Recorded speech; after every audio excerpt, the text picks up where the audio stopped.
Hello అండి. అందరికీ నమస్కారం. ఈ వీడియోలో మీరు పెద్దమ్మ తల్లి టెంపుల్ చూస్తారు. అలాగే మార్నింగ్ రొటీన్‌లో భాగంగా పిల్లలకి లంచ్ బాక్స్‌లోకి ఏం ప్రిపేర్ చేశాను, హెల్తీగా సాంబార్ చేశాను. ఆ రెసిపీస్‌ని మీతో షేర్ చేసుకుంటున్నాను. సింపుల్‌గా మార్నింగ్ రొటీన్ వ్లాగ్ లాగా మీతో షేర్ చేస్తున్నాను. వీడియో మీకు లాగ్ అనిపిస్తే 1.5 ఆర్ 2x స్పీడ్ పెట్టుకొని చూడండి. మీకు అర్థమవుతుంది. ఎందుకో ఆషాఢంలో అమ్మవారి టెంపుల్‌కి వెళ్ళాలనిపించింది. పెద్దమ్మ తల్లిని చూడాలి అనిపించి ఫాస్ట్‌గా ముందు లంచ్ బాక్సెస్ ప్రిపేర్ చేయడం కోసం వంటలు స్టార్ట్ చేసేసాను. హెల్తీ సాంబార్ అన్నాను కదండీ! చింతపండు కాకుండా ఉసిరికాయలతో చేస్తున్నాను. రాసుసిరికాయలు, పెద్ద ఉసిరికాయలు, శీతాకాలంలో మాత్రమే దొరికే ఉసిరికాయలు ఇప్పుడు కూడా దొరుకుతున్నాయి. కందిపప్పుని దోరగా వేయించి వాష్ చేసుకొని కనీసం 1 అవర్ నానబెట్టేసాను. దాని తర్వాత మెత్తగా ఉడికిస్తున్నాను. కుక్కర్‌లో అయితే మీరు 5 విజిల్స్ వేయించండి. మామూలుగా ఉడికించేటప్పుడైనా 2 చుక్కలు ఆయిల్ ఏస్తే చాలా మెత్తగా ఫాస్ట్‌గా ఉడికిపోతుంది. కందిపప్పు మెత్తగా ఉడికిపోయింది. తీసి పక్కన పెట్టుకున్నాను. తర్వాత ఉసిరికాయలు. పావు కిలో కందిపప్పుకి ఇంచుమించుగా 7, 8 వరకు ఉసిరికాయలు పడ్డాయండి. మీరు కొంచెం పులుపు ఎక్కువ తినాలి అనుకుంటే 9, 10 వరకు కూడా వేసుకోవచ్చు. వీటిని కాస్త వాటర్ వేసి ఉడికించేస్తే మెత్తగా అయిపోతాయి. కుక్కర్‌లో ఒక 2 స్పూన్స్ ఆయిల్ వేసుకొని కట్ చేసుకున్న వెజిటబుల్స్ అన్నీ వేసుకోవాలి. నేను మా పిల్లలు తినేవి, తిననివి అన్నీ వేస్తాను. ఒకళ్ళకి ముల్లంగి ఇష్టం, ఇంకొకళ్ళకి ములక్కాడ ఇష్టం. దాంతో పాటు నాకేమో తినే గుమ్మడికాయ ఇష్టం. మా పిల్లలు అవి తినరండి. తినకపోతే ఇందులో అనుకోండి కామ్‌గా తినేస్తారు. అన్ని ముక్కలు ఒకలాగే ఉంటాయి పుల్లగా. అందుకని చెప్పి అవి వేసేసాను. కొంచెం దూరగా వేయించి ఒక అర గ్లాస్ నీళ్లు పోసి మూత పెడితే ముక్కలన్నీ మెత్తగా ఉడికిపోతాయి.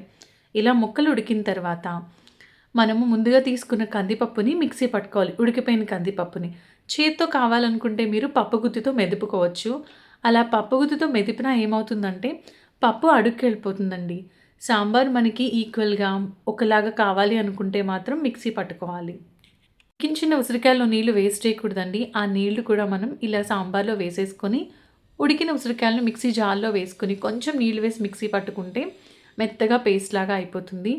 లేదు వద్దు అనుకుంటే వాటిని కూడా ఒకసారి స్మాష్ చేసి వేసేస్తే అక్కడక్కడ ఉసిరికాయ ముక్క తగులుతూ పులుపు కూడా బాగా దిగుతుంది.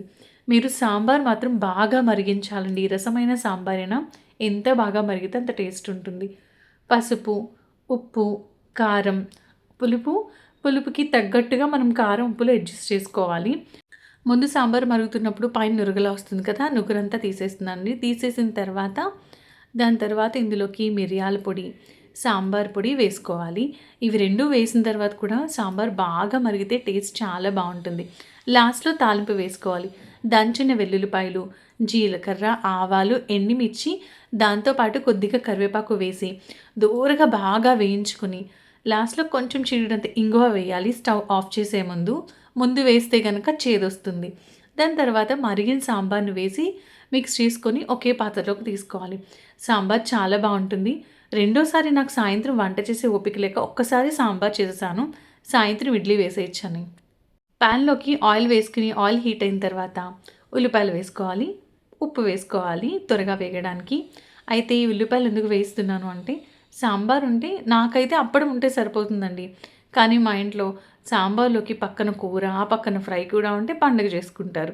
అందుకని చెప్పి ఉల్లిపాయలు దోరగా వేగిన తర్వాత కొంచెం గరం మసాలా ముద్దను వేసుకోవాలి. అల్లం, వెల్లుల్లి, జీలకర్ర, ధనియాలు, గసగసాలు అలాగే చెక్క, లవంగం, ఇలాచీతో మిక్సీ పట్టుకున్న పేస్ట్ వేసి అది వేగిన తర్వాత పచ్చివాసన పోయిన తర్వాత పచ్చిమిరపకాయలు, పసుపు, ఉప్పు, కారం కూడా వేసుకొని మిక్స్ చేసుకోవాలి. ఉప్పు మనం మొదట్లో ఉల్లిపాయలు వేగినప్పుడు వేసుకున్నాం కాబట్టి టేస్ట్‌కి చూసుకొని అడ్జస్ట్ చేసుకోవాలి. దాని తర్వాత మీడియం సైజ్ కట్ చేసుకున్న బంగాళదుంప ముక్కలు వేసుకోవాలి. ఈ బంగాళదుంప ముక్కలను నేను ఉడికించలేదండి. పచ్చివే వేసేస్తున్నాను. ఉడికించడం వల్ల వచ్చిన బంగాళదుంప కూర టేస్ట్ ఒకలా ఉంటుంది. పచ్చి బంగాళదుంపల టేస్ట్ ఒకలా ఉంటుంది. మీకు రెండిట్లో ఏదంటే బాగా ఇష్టం? ఉడికించిన బంగాళదుంపతో చేసిన కుర్మా అయితే మాత్రం పులిహోరలోకి సూపర్ ఉంటుంది. ఇదైతే పుల్కాల్లోకి చాలా బావుంటుంది. రైస్‌లో కూడా బానే ఉంటుంది.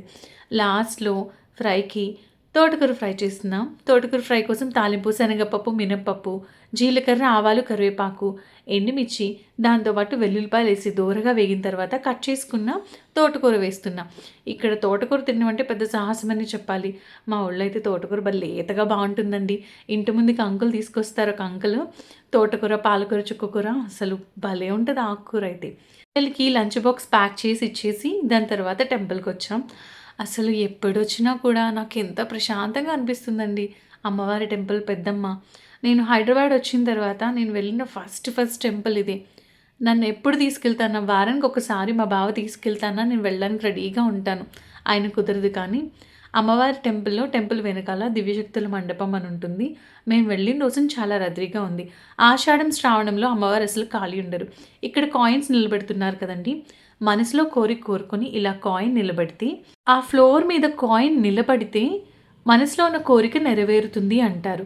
అలా కోరిక నెరవేరిన తర్వాత వచ్చి అమ్మవారి దర్శనం చేసుకుని వాళ్ళ సాంప్రదాయం ప్రకారం కొంతమంది బోనం కూడా సమర్పించుకొని, ఇంకొంతమంది మేకపోతుని, అలాగే కోళ్ళని వాటిని ఇది చేసి వాటితో భోజనాలు పెట్టుకుంటూ ఉంటారు. మంగళవారం, శుక్రవారం, ఆదివారం మాత్రమే భోజనాలు ఉంటాయనుకోండి. మేము సాటర్డే ఎళ్ళాం. ఆ రోజు కూడా అన్నదానం చేస్తున్నారు. మేము అన్నదాన ప్రసాదం తీసుకోలేదు కానీ దానికి కూడా లిమిట్ ఉంటుంది. లోపలికి ఎంటర్ అయిన వెంటనే రైట్ సైడ్ కాళ్ళు కడుక్కునే ప్లేస్ ఉంటుంది. కడుక్కొని కొంచెం ముందుకెళ్ళిన తర్వాత చెప్పులు అక్కడ పెట్టుకొని బైక్ అయితే బయట పార్క్ చేయొచ్చు. లోపల కూడా పార్క్ చేసుకోవచ్చు, కార్స్ కూడా. దాని తర్వాత మనం కొబ్బరికాయలు అమ్మే స్థలం ఉంటుంది. కొనుక్కొని కొట్టి లోపల అమ్మవారి దర్శనానికి వెళ్ళి బయటకు వచ్చిన తర్వాత ప్రసాదం ఉంటుంది. పులిహోర, చెక్కలు చాలా బాగుంటాయి.